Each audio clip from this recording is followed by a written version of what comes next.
Sasha er et firma, som kan skabe konsekvens for dårlig opførsel.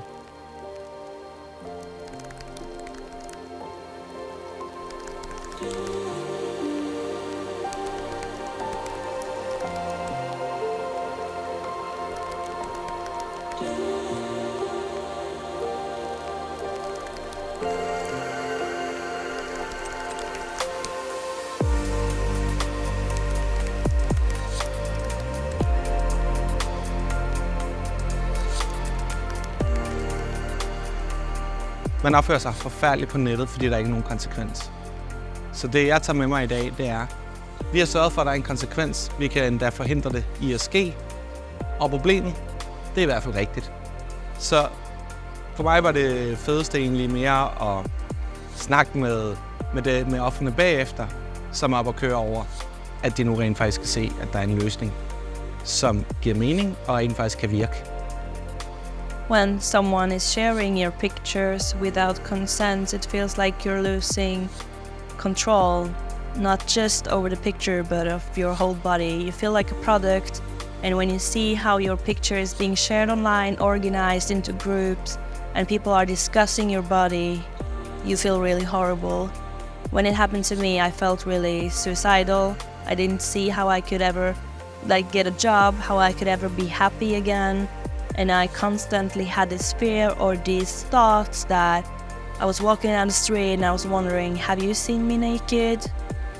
What about you and you? And I just didn't want to go outside anymore. So it's different for everyone, but for me it was really horrible. And it's the same for a lot of the victims that I talked to.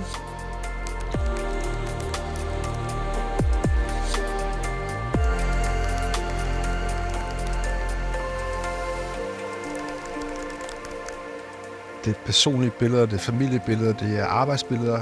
Man har jo troet, at det var sikkert, og så lige pludselig finde ud af, at det overhovedet ikke er sikkert, og ens billeder faktisk bliver stjålet og misbrugt i alle mulige settings.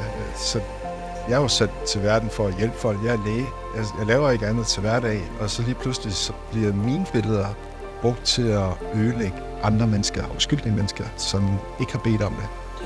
Jeg synes, det er et kæmpe problem.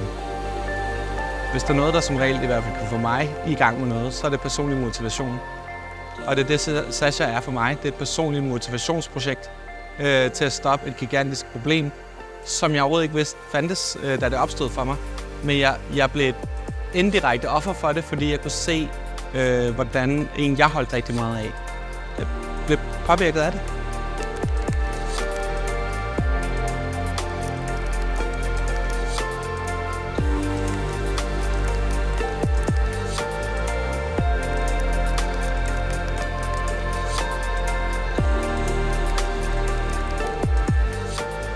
This is about the abusers, and I really think we need to look for technology to answer the technology that makes the abuse happen. Because when we do create new technology, it comes with a catch.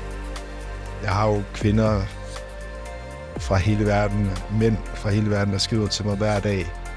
Og jeg magter næsten ikke at svare på det mere. Jeg kan vælge 20 falske profiler hver dag.